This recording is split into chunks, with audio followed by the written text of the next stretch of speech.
सियावर रामचंद्र की सियावर रामचंद्र की जय सिया राम। उत्तर प्रदेश की राज्यपाल आनंदीबेन पटेल, राष्ट्रीय स्वयंसेवक संघ के परम पूजनीय सरसंघ चालक डॉक्टर मोहन भागवत जी, उत्तर प्रदेश के मुख्यमंत्री योगी आदित्यनाथ जी, श्री राम जन्मभूमि तीर्थ क्षेत्र ट्रस्ट के अध्यक्ष पूज्य महंत नृत्य गोपाल दास जी, पूज्य संत समाज, यहां पधारे सभी भक्तगण, देश और दुनिया से इस ऐतिहासिक पल के साक्षी बन रहे कोटि कोटि राम भक्त, देवी और सज्जनों, आज अयोध्या नगरी भारत की सांस्कृतिक चेतना के एक और उत्कर्ष बिंदु की साक्षी बन रही है। आज संपूर्ण भारत, संपूर्ण विश्व राममय है।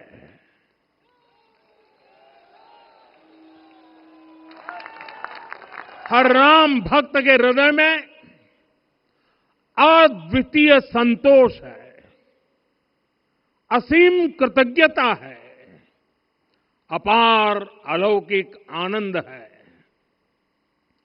सदियों के घाव भर रहे हैं, सदियों की वेदना आज विराम पा रही है। सदियों का संकल्प आज सिद्धि को प्राप्त हो रहा है। आज उस यज्ञ की पूर्णाहुति है जिसकी अग्नि 500 वर्ष तक प्रज्वलित रही। जो यज्ञ एक पल भी आस्था से डिगा नहीं, एक पल भी विश्वास से टूटा नहीं। आज भगवान श्री राम के गर्भगृह की अनंत ऊर्जा, श्री राम परिवार का दिव्य प्रताप इस धर्म ध्वजा के रूप में इस दिव्यतम भव्यतम मंदिर में प्रतिष्ठापित हुआ है। और साथियों, ये धर्म ध्वजा केवल एक ध्वजा नहीं, ये भारतीय सभ्यता के पुनर्जागरण का ध्वज है। इसका भगवा रंग, इस पर रचित सूर्य वंश की ख्याति, वर्णित ओम शब्द और अंकित कोविदार वृक्ष राम राज्य की कीर्ति को प्रतिरूपित करता है। ये ध्वज संकल्प है, ये ध्वज सफलता है, ये ध्वज संघर्ष से सृजन की गाथा है, ये ध्वज सदियों से चले आ रहे स्वप्नों का साकार स्वरूप है। ये ध्वज संतों की साधना और समाज की सहभागिता की सार्थक परिणति है। साथियों, आने वाली सदियों और सहस्त्र शताब्दियों तक ये धर्म ध्वज प्रभु राम के आदर्शों और सिद्धांतों का उद्घोष करेगा।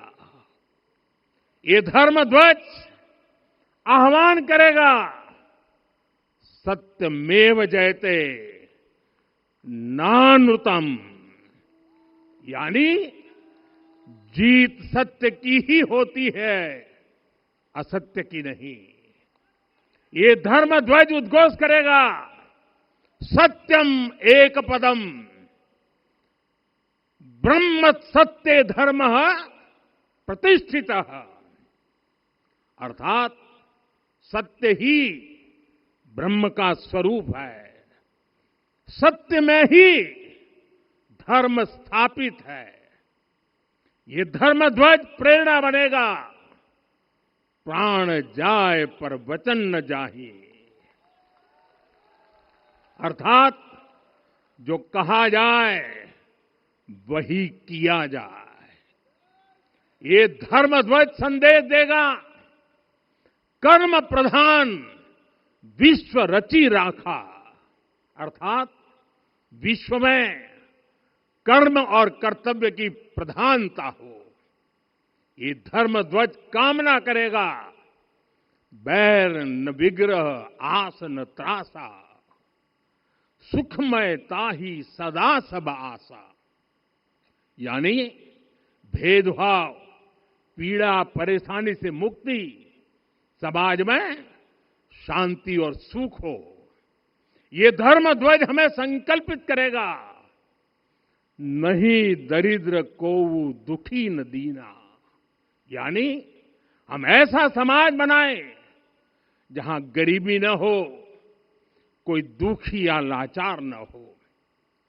साथियों, हमारे ग्रंथों में कहा गया है, आरोपितम ध्वजम दृष्ट्वा, ये अभिनंदनित धार्मिका ते अपि सर्वे प्रमुच्यते महापातक कोटि भी, यानी जो लोग किसी कारण मंदिर नहीं आ पाते और दूर से मंदिर के ध्वज को प्रणाम कर लेते हैं, उन्हें भी उतना ही पुण्य मिल जाता है। साथियों, ये धर्म ध्वज भी इस मंदिर के ध्येय का प्रतीक है। ये ध्वज दूर से ही राम लला की जन्मभूमि के दर्शन कराएगा और युगों युगों तक प्रभु श्री राम के आदेशों और प्रेरणाओं को मानव मात्र तक पहुंचाएगा। साथियों, मैं संपूर्ण विश्व के करोड़ों राम भक्तों को इस अविस्मरणीय क्षण की, इस अद्वितीय अवसर की हार्दिक शुभकामनाएं देता हूं। मैं आज उन सभी भक्तों को भी प्रणाम करता हूं, हर उस दानवीर का भी आभार व्यक्त करता हूं जिसने राम मंदिर निर्माण के लिए अपना सहयोग दिया। मैं राम मंदिर के निर्माण से जुड़े हर श्रमवीर, हर कारीगर, हर योजनाकार, हर वास्तुकार, सभी का अभिनंदन करता हूं। साथियों, अयोध्या वह भूमि है जहां आदर्श आचरण में बदलते हैं। यही वह नगरी है जहां श्री राम ने अपना जीवन पथ शुरू किया था। इसी अयोध्या ने संसार को बताया कि एक व्यक्ति कैसे समाज की शक्ति से, उसके संस्कारों से पुरुषोत्तम बनता है। जब श्री राम अयोध्या से वनवास को गए तो वे युवराज राम थे, लेकिन जब लौटे तो मर्यादा पुरुषोत्तम बनकर के आए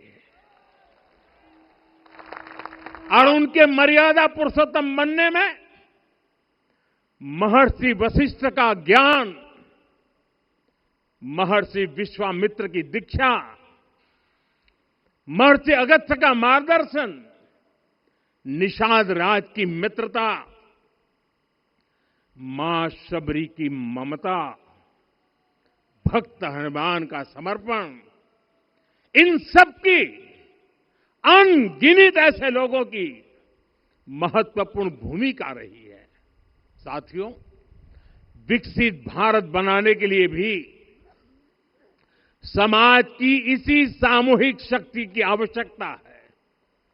मुझे बहुत खुशी है कि राम मंदिर का दिव्य प्रांगण भारत के सामूहिक सामर्थ्य की भी चेतना स्थली बन रहा है।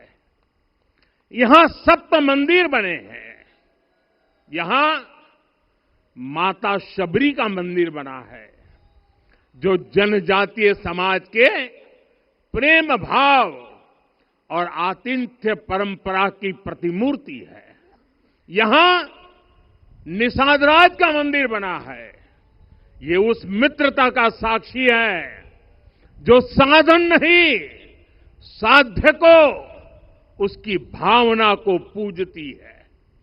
यहां एक ही स्थान पर माता अहिल्या है, महर्षि वाल्मीकि है, महर्षि वशिष्ठ है, महर्षि विश्वामित्र है, महर्षि अगस्त्य है और संत तुलसीदास है।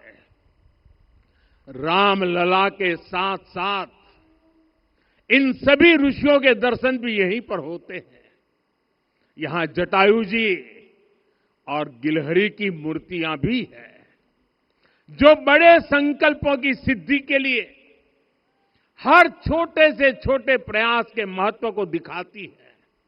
मैं आज हर देशवासी से कहूंगा कि वो जब भी राम मंदिर आए तो सप्त मंदिर के दर्शन भी अवश्य करें। ये मंदिर हमारी आस्था के साथ साथ मित्रता, कर्तव्य और सामाजिक सद्भाव के मूल्यों को भी शक्ति देते हैं। साथियों, हम सब जानते हैं हमारे राम भेद से नहीं, भाव से जुड़ते हैं। उनके लिए व्यक्ति का कुल नहीं, उसकी भक्ति महत्वपूर्ण है। उन्हें वंश नहीं, मूल्य प्रिय है। उन्हें शक्ति नहीं, सहयोग महान लगता है। आज हम भी उसी भावना से आगे बढ़ रहे हैं। पिछले 11 वर्षों में महिला, दलित, पिछड़े, अति पिछड़े, आदिवासी, वंचित, किसान, श्रमिक, युवा, हर वर्ग को विकास के केंद्र में रखा गया है।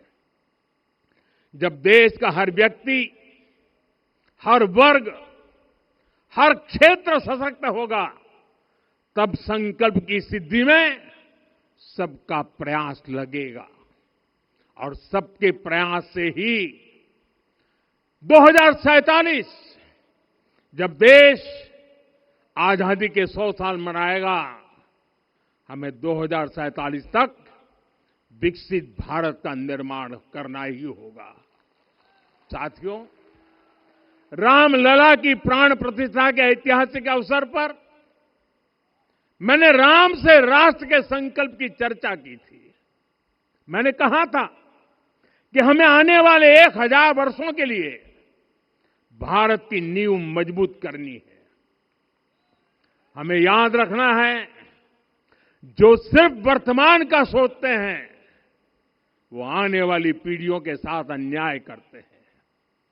हमें वर्तमान के साथ साथ भावी पीढ़ियों के बारे में भी सोचना है, क्योंकि हम जब नहीं थे ये देश तब भी था, जब हम नहीं रहेंगे ये देश तब भी रहेगा।